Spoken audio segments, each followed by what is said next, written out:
The Great Hall of the Galactic Council was a circle of silver and light. It was so large that clouds sometimes formed near the high ceiling. In the center of the hall stood the human delegation. There were only 5 of them, dressed in simple blue uniforms. Around them sat thousands of alien species. Some had scales, some had many eyes, and others were made of floating gas. None of them were smiling. High Chancellor Vale, a tall being with skin like polished gold and 4 narrow eyes, looked down from his high seat. His voice came through the translation boxes, sounding cold and heavy. Humanity has broken the first law of the stars, Vale said. You were given the keys to space. You were given the star drives and the energy grids. But you brought your old ways with you. You built weapons that can crack moons. You altered your own genes to make your bodies stronger and faster. You refused to let the Council monitor your digital minds. You are a virus of violence, and the galaxy will not catch your sickness. The leader of the humans was Ambassador Thomas Vance. He was an older man with gray hair and lines of tired worry on his face. He stood straight and did not look away from the Chancellor's glare. We built weapons because the Outer Rim is full of monsters that want to eat our children, Thomas said. His voice was calm, but it was loud enough for everyone to hear. We changed our genes because the planets you gave us were toxic and cold. We kept our minds private because a soul is not something you open for inspection. We have never attacked an innocent world. Silence, the Chancellor ordered. A loud hum filled the room as thousands of alien representatives clicked their claws and stamped their feet in agreement with the leader. The vote has already taken place. It is unanimous. The Terran species is hereby stripped of its membership in the Galactic Council. All trade agreements are cancelled. All treaties are dead. You have 30 standard days to pull all your people back into your home sector. After 30 days, any human ship found in Council space will be destroyed without warning. You are cast out. Thomas looked around the massive room. He saw the faces of aliens they had saved from plagues. He saw species they had traded with for 100 years. Every single one of them looked away or stared with cold hatred. Humanity was entirely alone. Very well, Thomas said softly. He did not beg. He did not cry. He turned his back on the highest power in the galaxy and walked out of the hall. His 4 aides followed him, their boots clicking firmly against the silver floor. The journey back to Earth was quiet. The human transport ship was small, and outside its windows, the bright lights of the hyperlanes began to switch off one by one. The Council was already blocking human access to the Galactic Travel Network. They were forcing humanity back into the dark. When Thomas arrived on Earth, the world was in a state of quiet panic. The news had traveled faster than his ship. Leaders from every continent and city were waiting for him in the grand meeting room in Geneva. The screens on the walls showed millions of people gathering in streets, looking up at the sky with fear. "Is it true?" asked General Marcus Cole. He was a large man with a deep scar across his neck, a memory of a border war with pirate forces. "Did they really throw us out?" "Yes," Thomas said, sitting down heavily. "They gave us 30 days. We have to bring back every miner, every scientist, every trader, and every tourist. If they stay past the deadline, they will die." "But our sector is empty," cried President Elena Ruiz, the leader of the unified Earth nations. "The solar system is crowded, and the 3 colony worlds we have near Sol are barely able to grow enough food. The Council deliberately gave us poor worlds when we joined them. If we are trapped here, our economy will crash. In 100 years, we will starve and fight each other for crumbs. Then we will not stay here," a new voice said. Everyone turned to look at the end of the table. A young woman stood up. Her name was Dr. Clara Elson, the chief scientist of the Terran Advanced Physics Laboratory. She was young, but her eyes were bright with a fierce energy. "What do you mean, Clara?" Elena asked, leaning forward. "The Council thinks they own the galaxy because they control the ancient network," Clara explained, pulling up a holographic map of the Milky Way. The map showed a web of bright blue lines connecting thousands of stars. But there were huge areas of the map that were completely black. They only travel along the paths left behind by the species that lived before us. They are afraid of the deep dark. They think that if a star does not have a Council hypergate, it does not exist. "The deep dark is full of spatial storms and dead zones," General Cole murmured. "No ship can survive a jump into those areas. The gravity shifts will tear a hull apart." "A Council hull will tear apart," Clara corrected him, a small smile breaking through her serious expression. "Because their ships are built on old stolen technology that they do not truly understand. They just follow the recipe book. But we are humans. When the Council gave us bad ships, we took them apart. We figured out how they work. My team has been building something different. We call it the Void Engine." She tapped the table, and the map changed. A small red dot appeared far away from the Council's territory. past the edge of the known galaxy.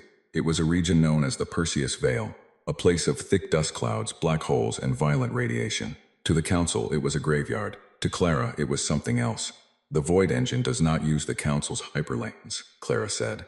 "It punches a hole directly through the fabric of space. It is dangerous, yes. It requires immense power, but it can take us past the Council's borders. It can take us to places where they will never dare to follow." The room became completely quiet. The leaders looked at the map, then at each other. The choice was clear.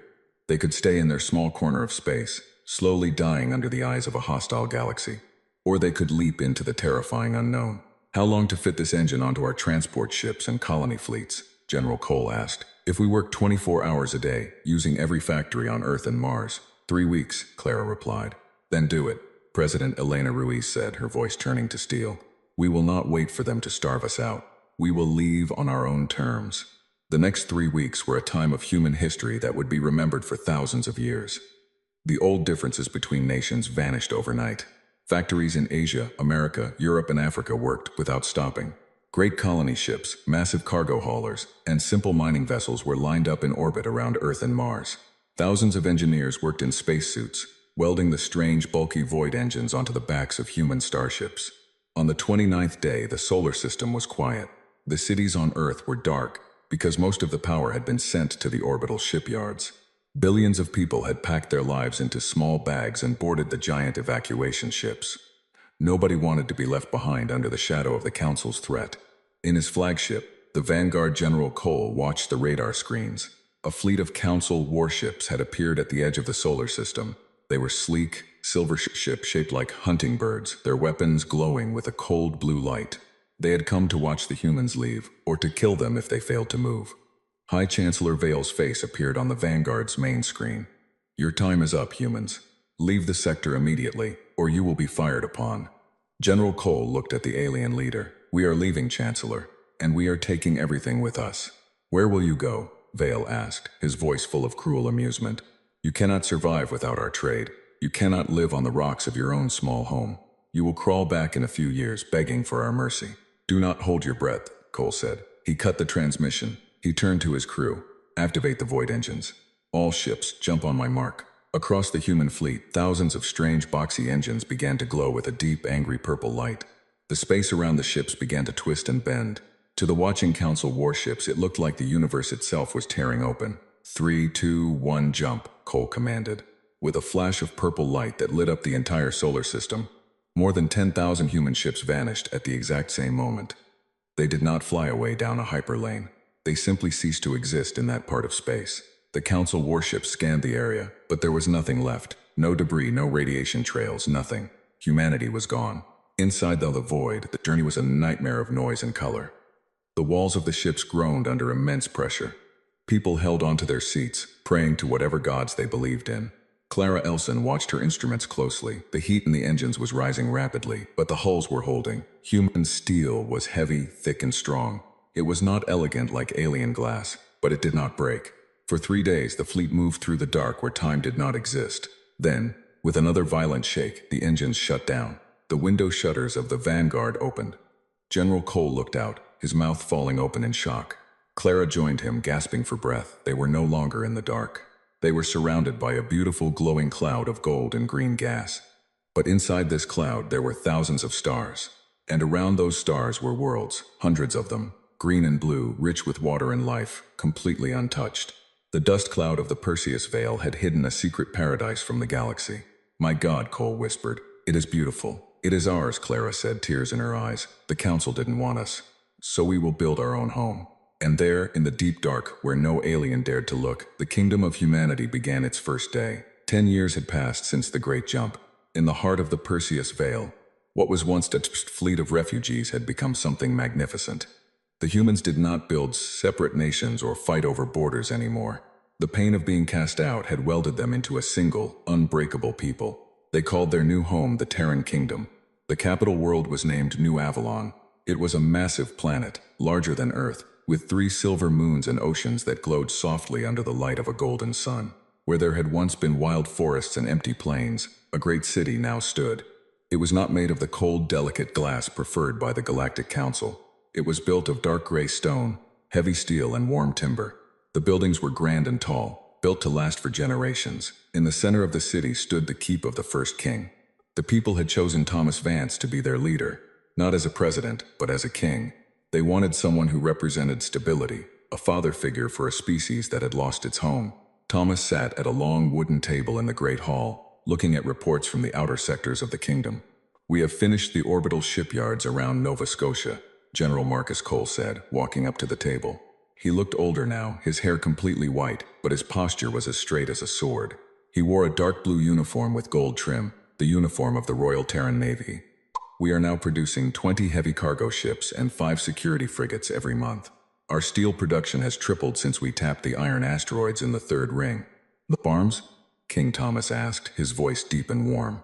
"The soil on New Avalon and the sister world of Demeter is incredibly rich, Your Majesty," replied Queen Elena, who acted as the head of the Civil Council.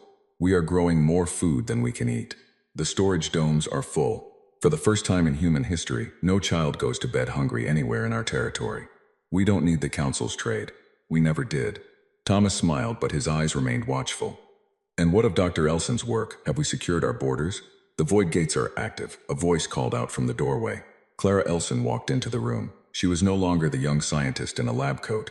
She was now the grand scholar of the kingdom, wearing a long robe of deep purple, though she still had grease on her fingers from her latest experiments.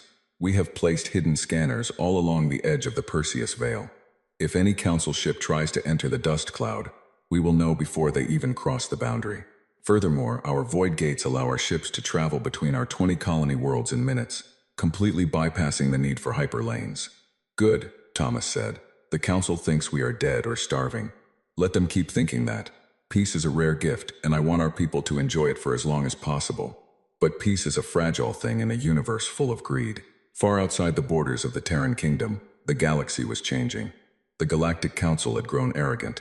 Without humanity's strong soldiers and clever engineers to protect the outer rims, pirate fleets and rogue factions had begun to attack Council trade routes. The Council's sleek, beautiful ships were excellent for show, but they were weak in a real fight. One day, a small, battered ship emerged from the thick dust clouds at the edge of the Terran kingdom. It was not a human ship. It belonged to the Krell, a lizard-like species that had once been friendly neighbors to humanity before the exile. The ship was burning, its engines spitting sparks, and its hull was covered in scorch marks. 2 Royal Navy frigates immediately surrounded the alien vessel. The human captains were cautious, but when they heard the distress call, they did not fire. "Help us," the Krell captain cried through the radio, his voice shaking with terror. "The Council has abandoned us. The Blood Raiders are destroying our world. We remembered the humans. We remembered your kindness. Please, save us." The Krell ship was towed to an orbital station, and its crew was brought down to New Avalon. The Krell captain, a small reptile named Turok, knelt before King Thomas in the Great Hall. His scales were dry and he was wounded. "Rise, Captain Turok," Thomas said, stepping down from his chair. "A guest does not kneel in the kingdom of man. Tell us what has happened." Turok stood up, his tail twitching with anxiety. "After you were cast out, the Council raised the taxes on all the smaller species. They said they needed more money to build defenses. But when the Blood Raiders, a massive pirate empire from the deep outer rim, attacked our world, the Council refused to send help. They said our planet was not economically vital to the core worlds. They left us to die. My people are being taken as slaves. I remembered that humanity used to protect the weak. I risked everything to fly through the death cloud to find you." The Great Hall became dead silent. The human generals and advisors looked at each other. Many of them remembered how the Krell representative had voted to exile humanity 10 years ago. They had stood by and done nothing while humans were forced from their homes. "Why should we help them?" General Cole asked privately to the king, his voice low and harsh. "They watched us leave. They did nothing to help us when we were cast out. Let the Council fix its own mess." King Thomas looked out the high window of the hall, looking down at the beautiful, peaceful city of New Avalon. He saw human children playing in the streets below, safe and happy. "If we leave them to die, Marcus, then we are no better than the Council," Thomas said softly. "The Council cast us out because they feared our nature. They thought we were monsters. If we act like monsters now, then they were right. We did not build this kingdom just to hide in the dark while the universe burns. We built it to be a beacon of light." The king turned back to Captain Turok. "The Terran kingdom will help you, Captain. We will show your people and the galaxy what happens when you ask humanity for aid." General Cole sighed, but a fierce smile grew on his face. Well, boys, it looks like we are going to war. Let's see how our new toys work. For the past 10 years, humanity had not just built farms and cities. They had also built a military designed for a single purpose, to ensure that no one could ever force them into exile again. They had created the dreadnoughts, massive warships 3 times the size of anything the Council possessed. These ships were covered in thick layers of heavy iron alloy armor and carried weapons that fired solid slugs of metal at near the speed of light. They did not use the elegant plasma weapons of the aliens. They used raw kinetic force. The flagship of the fleet was the King George. It was a mountain of black steel, 2 kilometers long, with a massive void engine humming in its belly. General Cole took command of the rescue fleet, consisting of the King George and 12 heavy cruisers. Captain Turok boarded the flagship, his eyes wide with amazement as he looked at the sheer size and power of the human technology. "Your ships? They are so heavy," Turok whispered. "They look like they belong on the ground, not in the stars." "They fly just fine, son," Cole said, patting the metal console. "And they don't break when someone shoots at them. Hold on to something. We are skipping the hyperlanes." The 13 human ships activated their void engines. The space in front of them tore open in a flash of purple light, and the fleet plunged into the dark. A few hours later, near the Krell home planet of Saurus, a scene of terrible destruction was taking place. A fleet of 50 pirate ships, ugly, jagged vessels made of junk and stolen armor, was bombarding the planet. Fires burned across the green surface of the world. The pirate leader, a giant alien with 4 arms, laughed as his ships captured fleeing civilian transports. Suddenly, the space above the planet shook. 13 purple tears opened in the sky. Out of the tears stepped the human fleet. They did not arrive at the edge of the system. They arrived directly in the middle of the pirate formation, their black hulls blocking out the starlight. The pirate leader stops laughing. "What are those? Those are not council ships. This is General Marcus Cole of the Royal Terran Navy." A voice boomed over all radio channels. "You are attacking friends of the kingdom. Drop your shields and surrender, or we will erase you from the sky." The pirate leader roared in anger and ordered his ships to attack. Hundreds of plasma beams hit the side of the King George. The energy flashed against the human armor, melting the outpanes but doing no real damage. The thick steel plates absorbed the heat easily. "Our turn," General Cole said calmly. "Fire all kinetic batteries." The human ships did not fire bright light beams. They fired heavy solid metal slugs. The sound of the massive cannons vibrating through the hull was like thunder. The slugs traveled so fast they could not be seen. When they hit the pirate ships, they did not just drain the shields. They tore right through them, punching clean holes through the alien hulls, causing the pirate vessels to explode from the inside out. In less than 10 minutes, half of the pirate fleet was turned into floating scrap metal. The remaining pirate ships turned and fled in absolute terror, jumping away into hyperspace as fast as their engines could carry them. The Krell people on the planet below looked up at the sky in wonder. The monsters that had been destroying their world had been broken in minutes by a mysterious, powerful fleet of black giants. Captain Turok wept with joy as he saw his homeworld saved. He turned to General Cole and fell to his knees. Thank you, human. The galaxy forgot you, but you did not forget mercy." Cole helped the alien up, a grim smile on his face. "Go tell your people that humanity is back, and we have built our own kingdom." The news of the Battle of Saurus spread across the galaxy like wildfire. It was a shock to the system. For 10 years, the Galactic Council had told everyone that humanity was a dead species, a group of violent savages who would starve in the dark corners of the universe. Now, story spreading of massive black ships made of iron, weapons that could shatter cruisers in a single shot, and an army that traveled without using the Council's hyperlanes. In the High Hall of the Galactic Council, there was chaos. Representatives from hundreds of smaller worlds were shouting and slamming their fists on their desks. "You told us they were gone," shouted the representative of the Valari, a bird-like species. "But they just saved the Krell. The pirates were destroying a world, and the Council did nothing. The humans came out of nowhere and destroyed 50 enemy ships in minutes. We want protection, or we will leave the Council too." High Chancellor Vale struck his golden gavel against the desk, his 4 eyes burning with rage. "Silence. The humans are a lawless threat. They are using forbidden technologies. They have built an illegal military. We do not know where they are hiding, but we will find them, and we will finish what we started 10 years ago." But behind his angry words, Vale was terrified. The Council's spies had brought him pictures of the human dreadnoughts. They looked like mountains of steel. The Council's sleek, elegant ships were built for speed and beauty. not for enduring the brutal kinetic pounding that the humans used. While the council argued, the Terran kingdom was growing. The Krell had officially asked to join the kingdom. They did not want to be subjects. They wanted to be allies. King Thomas Vance welcomed them with open arms. He did not force them to change their culture or give up their laws. He only asked for two things: free trade and a promise to help protect each other. Soon, other small species began to send secret messages into the Perseus Vale. The Valari, the Grith, and the small aquatic species known as the Omara all sent secret ambassadors to New Avalon. They were tired of the council's high taxes and lack of protection. They saw the human kingdom as a place of safety, freedom, and strength. King Thomas sat in the Grand Council room of New Avalon, surrounded by human leaders and the new alien ambassadors. The room was warm, filled with the smell of fresh food and the sound of soft music. It was a sharp contrast to the cold, sterile hall of the Galactic Council. "We welcome you all," King Thomas said, standing at the head of the table. He wore a simple golden crown, but his clothes were still those of a practical leader. "The council told you that space belongs to them. They told you that you must obey their rules or be left to die. We believe that space is big enough for everyone to be free. The Terran kingdom is not an empire. We do not want to rule you. We want to stand beside you." The Valari ambassador, a proud bird with blue feathers, bowed his head. "King Thomas, the council is preparing for war. They are gathering a massive fleet. Chancellor Vale is calling it a peacekeeping force. But we know the truth. They are going to search the edges of the galaxy until they find your home.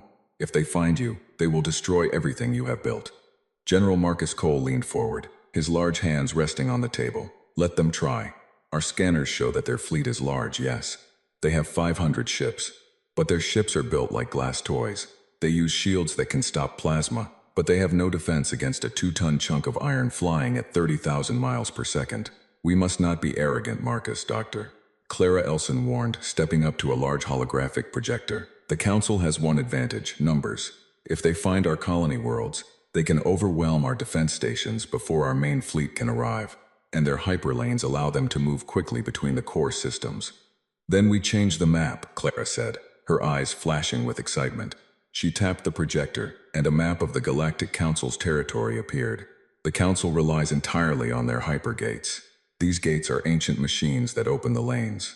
If we can place a device near a hypergate, we can send a high-frequency void signal that will temporarily shut the gate down. We can split their big fleet into small pieces. We can lock them in their own rooms. "Is that possible?" King Thomas asked. "Yes, but it requires a secret mission," Clara explained. "We need to plant these signal boxes on 3 major hypergates at the edge of Council space. If we do that, their fleet will be trapped in the core worlds, unable to move out to attack our new allies or search for us." "I will lead the mission," said a young woman sitting near General Cole. Her name was Captain Sarah Vance. She was the king's daughter, a brave pilot who had grown up in the years following the exile. She had her father's calm determination and her mother's sharp mind. "Sarah, it is too dangerous," King Thomas said, his heart aching at the thought of losing his only child. "If you are caught by the Council, they will execute you as a rebel and a spy." "Father, the Council cast us out when I was a child," Sarah said, looking directly into her father's eyes. "I remember the fear on people's faces. I remember how cold it was in the dark when we didn't know if we would find a home. We have built something beautiful here. The aliens who are joining us are doing so because they trust us to protect them. I am a pilot of the Royal Navy. It is my duty to ensure our future is safe." Thomas looked at his daughter for a long time. He saw the strength of humanity in her face, the refusal to back down, the courage to face the dark. He slowly nodded. "Very well, Captain Vance," the king said, his voice thick with emotion. "Take the Shadow, our best stealth frigate. May the light of Earth guide you." The Shadow was a new kind of ship. It was small, completely black, and used a special hull coating that absorbed all radar and light. It did not use a standard engine. It drifted through space like a ghost, silent and invisible. 2 days later, Sarah and her small crew arrived at the first target, the hypergate of the Vega system. It was a massive silver ring floating in space, surrounded by Council guard ships. The guard ships were beautiful, but their crews were lazy, confident that no one would ever dare to approach a Council facility. "Move us in close," Sarah whispered to her pilot. "Keep the systems at 0 emissions." The Shadow drifted past the sleek alien cruisers, so close that Sarah could see the lights inside their windows. Her heart pounded in her chest, but her hands were steady on the controls.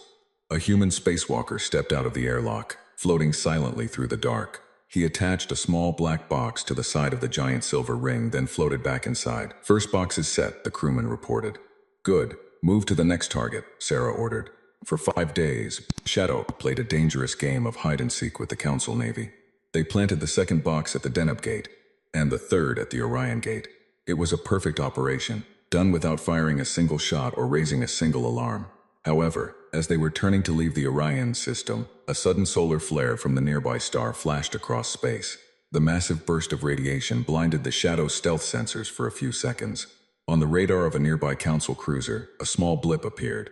"Alert! Unknown vessel detected," the alien captain shouted. "Fire a tractor beam, capture them." A bright beam of blue energy shot out from the Council ship, locking onto the Shadow. The little human ship shook violently as it was pulled toward the giant alien cruiser. "Captain, we are caught," the pilot cried. "Our engines don't have enough power to break the beam." Sarah Vance did not panic. She looked at the giant alien ship on her view screen. She knew that if they were captured, the Council would find the signal boxes, and the plan would fail. The Terran kingdom would be exposed. "Load the kinetic torpedo," Sarah said, her voice dropping to a calm, icy whisper. "But Captain, we are a stealth ship. If we fire, our location will be completely revealed to every ship in the system. Then we make sure they don't have time to do anything about it," Sarah said. "Target their tractor beam projector. Fire." A single heavy metal spike shot out from the front of the Shadow. It didn't flash or glow. It simply struck the Council ship's tractor beam dish at incredible speed. The dish shattered into a million pieces. The blue beam snapped. "Engage void engine," now, Sarah yelled. Before the Council ships could fire their weapons, the Shadow tore a hole in space and vanished in a cloud of purple sparks. Back on the Council cruiser, the alien captain looked at his broken sensor screens in absolute disbelief. A tiny ship had just destroyed his main weapon with a piece of flying metal and then disappeared into thin air. Sarah's mission was a success. The traps were set. The Alliance of the Weak was forming under the banner of the Human King, and the Galactic Council had no idea that their doors were about to be locked. High Chancellor Vale stood before his grand fleet. 500 warships, shining like silver jewels, were lined up in the space near the core worlds. This was the largest army the Galactic Council had gathered in 200 years. They were ready to sweep the galaxy, find the hidden humans, and destroy them completely. "The hour of cleansing has arrived," Vale announced to his fleet commanders over the secure network. "The humans have infected our subject worlds. They have convinced the Krell and the Valari to rebel against our rule. We will find their hidden nest. We will burn their worlds, and we will remind the galaxy that the Council is the supreme authority. Forward." The massive fleet began to move toward the outer hypergates. They intended to use the gates to jump across the galaxy in a matter of hours, crushing any rebellion before it could start. But as the first group of Council warships approached the Vega hypergate, the giant silver ring suddenly began to shake. The blue light inside the ring turned a dangerous, violent red. "Sir, something is wrong with the gate," an alien technician shouted from the control room of the flagship. "The energy frequencies are twisting. It's an external signal. It's overriding our computers." In a flash of purple light, the Vega hypergate shut down. The light died, leaving only a cold ring of dead metal. Moments later, messages flooded in from the other sectors. The Deneb Gate was dead. The Orion Gate was dead. The entire hyperlane network that connected the Council to the outer rim had been cut off. The giant silver fleet was suddenly trapped in its own home territory, unable to move out into the wider galaxy. "How is this possible?" Chancellor Vale roared, slamming his golden fist into his desk. "Who did this?" "The humans, Chancellor," a cold voice said. Vale turned to his main view screen. The screen cracked with static, and then the face of King Thomas Vance appeared. He was sitting on his stone throne in New Avalon, looking calm and powerful. "Hello, Chancellor Vale," Thomas said. His voice was heard not just by the Chancellor, but by every ship in the Council fleet, and every world in the core systems. "Humanity had hacked their communication network. 10 years ago, you cast us out into the dark. You told us we were a disease. You thought we would die without your walls and your trade. Human barbarian," Vale spat. "You have committed an act of war. We will hunt you down." "You cannot hunt anything, Chancellor," Thomas replied smoothly. "We have locked your doors. Your fleet is trapped. For 10 years you ignored the outer worlds. You let pirates attack them while you took their taxes. Now, those worlds have chosen a new protector. The Krell, the Valari, the Grith, and 20 other species have joined the Terran kingdom. We are no longer a group of refugees. We are an empire of free peoples." "You are nothing but thieves and monsters," Vale screamed. "We are humans," Thomas corrected him, "and we protect our friends." If your fleet stays in the core worlds, you will live. But if you try to fix those gates, or if you send ships into the outer rim, we will meet you in battle. The age of the council is over. The screen went black. Chancellor Vale was shaking with rage. His pride could not accept this humiliation. To be locked away by a species he considered to be animals was too much to bear. Bring the engineering ships, Vale ordered. Use all our power to force the Vega Gate open. I don't care if it blows up. We are going to war. It took the Council 3 days of intense work and massive power consumption to break the human signal box on the Vega Gate.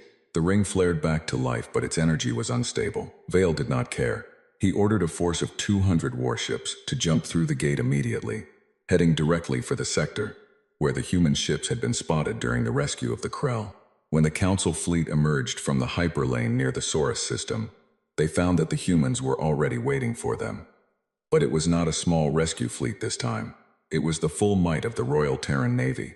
50 human dreadnoughts stood in a wall of black steel. Behind them were hundreds of cruisers and frigates, provided by both humanity and their new alien allies. The Krell and Valari ships flew alongside the human giants, their flags waving proudly in the starlight. In the center of the human line was the King George, commanded by General Marcus Cole, and beside it was the Vanguard with Captain Sarah Vance at the helm. The Council Fleet Commander, an arrogant admiral named Kalen, looked at the human formation. He saw that they were outnumbered 4-1 by his sleek, advanced ships. They think their big iron boxes can save them, Admiral Kalen laughed. All ships, advance, fire all plasma cannons. Show them the power of the Council. The Silver Fleet moved forward like a wave of light. Hundreds of bright blue plasma beams shot out from their ships, crossing the dark space and striking the human line. The sky was filled with blinding flashes of energy. Inside the King George, the alarms were chiming, but there was no panic. Shields are down to 80%, armor is holding at 99%, the officer reported. The alien plasma is heating the outer plates, but the cooling systems are handling it. General Cole sat in his command chair, calmly chewing on a piece of dried tobacco. He waited until the Council fleet was in close range, close enough that he could see the individual silver hulls. All right, children, Cole said into his microphone. They've had their fun. Let's show them how we do things in the kingdom. All ships, release the thunder. The human dreadnoughts opened their main battery ports. These were not light weapons. These were massive electromagnetic railguns, running the entire length of the giant ships. When they fired, space itself seemed to shake. Hundreds of heavy tungsten slugs, each the size of a large house, were launched at a fraction of the speed of light. They hit the Council fleet like a solid wall of iron. The elegant silver shields of the alien ships did not stop them. The shields were designed to deflect energy, not to stop 1,000,000 tons of fast-moving metal. The slugs smashed through the shields instantly. They hit the beautiful silver hulls, crushing them like empty tin cans. A single shot from a human dreadnought went right through a Council cruiser from front to back, splitting the ship in half before exploding its reactor. The space was filled with bright, white explosions as dozens of Council ships were destroyed in the first seconds of the human attack. What is happening? Admiral Kalen screamed as his flagship shook violently. A slug had just torn away his left engine wing, leaving the ship spinning out of control. Our shields are useless. Their weapons are primitives. Why are they killing us? Because metal doesn't care about your beauty, alien, General Cole said. Though Kalen could not hear him, the battle was a complete disaster for the Council. The human ships were too tough to kill, and their weapons were too destructive. The alien fleet, which had never fought a real war against a strong enemy, fell into a panic. Ships began to crash into each other as they tried to turn around and flee back to the hypergate. Captain Sarah Vance brought the Vanguard right into the middle of the retreating enemy. Her quick, agile frigate used smaller kinetic cannons to disable the engines of the fleeing ships, trapping them in the sector. "This is Captain Sarah Vance," she announced to the surviving Council ships. "Drop your weapons and shut down your engines. Your admiral is defeated. If you surrender, you will be treated with honor. If you fly, you will die." One by one, the silver ships shut down their lights. The great Council fleet had been broken in less than an hour. Admiral Kalen's burning flagship was captured, and the admiral himself was brought aboard, the King George. He was brought to the bridge, where General Cole was waiting for him. The alien admiral was shaking, looking at the human soldiers with a mixture of fear and hatred. "You have won this day, human," Kalen hissed, "but the Council has millions of soldiers. We will never stop until you are destroyed." General Cole walked up to the alien, looking down at him with cold, hard eyes. "You see this uniform, Admiral? It's blue, like the sky of the world you took from us. We don't want your millions of soldiers. We don't want your core worlds. But if you ever come back to our side of the fence, we won't just break your fleet. We will come to your Golden Hall, and we will pull your Chancellor off his high seat." Cole turned away. "Take him to the brig, and send a message to Chancellor Vale. Tell him the tax collection is closed." The victory at the Saurus system changed the face of the galaxy forever. The Galactic Council was no longer the supreme power. They were now a frightened old regime, locked behind their broken hypergates, while the outer rim of the galaxy celebrated its freedom. The smaller species no longer feared the gold and silver of the core worlds. They looked to the deep dark of the Perseus Vale, where the black dreadnoughts of humanity kept the peace. On New Avalon, the day of celebration had arrived. It was the 10th anniversary of the Great Jump, and the victory over the Council fleet had made it a historic event. The streets of the capital city were filled with millions of people, humans, Krell, Valari, Grith, and many others. They walked together, sharing food, singing songs, and waving the banner of the Terran Kingdom, which showed an image of the planet Earth surrounded by a golden crown. Inside the keep of the first king, a grand ceremony was taking place. The great hall was filled to capacity. King Thomas Vance stood at the end of the hall, wearing his royal robes. Beside him stood Queen Elena, General Marcus Cole, and Dr. Clara Elson. Walking down the center of the room, under the proud gaze of thousands of onlookers, was Captain Sarah Vance. She was dressed in her dress uniform, her face calm and proud. She knelt before her father. "Captain Sarah Vance," King Thomas said, his voice echoing through the loud hall, "for your courage in the face of danger, for your brilliant service in securing our borders, and for your defense of our allies, I hereby name you the commander of the Royal Fleet. Rise, Admiral Vance." The hall exploded with cheers and applause. The alien ambassadors clapped their hands and clicked their claws with a wild enthusiasm. Sarah stood up, a bright smile on her face, and saluted her father, then turned to face the crowd. Later that evening, the celebration moved outside. The 3 silver moons of New Avalon shone brightly in the night sky, and the golden clouds of the Perseus Vale glowed softly, casting a beautiful light over the entire planet. Fireworks of purple and gold filled the air, mimicking the flash of the void engines that had brought them to this paradise. King Thomas walked out onto the high balcony of the keep, looking out over his kingdom. He looked older now, the weight of a whole species resting on his shoulders, but his heart was full of peace. General Cole joined him, carrying 2 glasses of dark human whiskey. He handed one to the king. "A good night, Your Majesty," Cole said, taking a sip. "The boys in the shipyard say we have 5 more dreadnoughts finishing construction next week. The Allies are sending their own young people to train in our academies. We are building a combined fleet.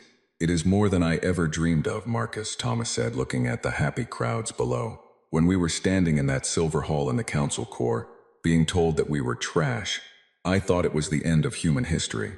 I thought we were going to die in the dark." "Humanity doesn't die in the dark, Thomas," Cole said with a small laugh. "We just build a bigger flashlight. The council thought they could break us by taking away our home. They forgot that home isn't a place. It's the people. It's the spirit." Clara Elson walked out onto the balcony, holding a small electronic tablet. She looked up from her screen, a warm smile on her face. "Your Majesty, I have some interesting data from our long-range scanners." "What is it, Clara?" "More council ships," Thomas asked, his eyes narrowing slightly. "No," Clara replied, turning her screen so the kids could see. It showed a map of the galaxy, but the black areas, the unexplored zones outside council control, were beginning to open up. The council is falling apart. Several more core worlds have just cut their ties with Chancellor Vale. They are refusing to send him resources. But more importantly, our scouts have found 3 new human colony signals far to the galactic south. "Other humans?" Sarah Vance asked, joining them on the balcony. "I thought we brought everyone with us during the Great Jump." "These are the ones who were lost during the old corporate wars, before we even joined the council," Clara explained. "They have been hiding in the deep space for 50 years. They heard about the Terran Kingdom. They heard about a place where humans are free and strong. They are flying toward us now. They want to come home." Thomas felt a tear slip down his cheek. He looked up at the stars, at the beautiful wild galaxy that had once been so hostile to his people. "Let them come," King Thomas said, his voice filled with a powerful pride. "Tell our fleets to meet them at the border. Give them an escort of honor. Let every human know, no matter how far away they are, that they have a kingdom now. A kingdom that will never abandon them." Down in the streets, the music played on. The human children and the alien children ran together through the parks, looking up at the beautiful fireworks. They did not know the fear of the old days. They did not know what it felt like to be banned, or cast out, or told they were not good enough. They only knew the safety, the warmth, and the heavy iron protection of the Terran kingdom. Humanity had been thrown away by the stars, but they did not cry and they did not beg. They went into the deep dark, they conquered the void, and they built a kingdom of their own.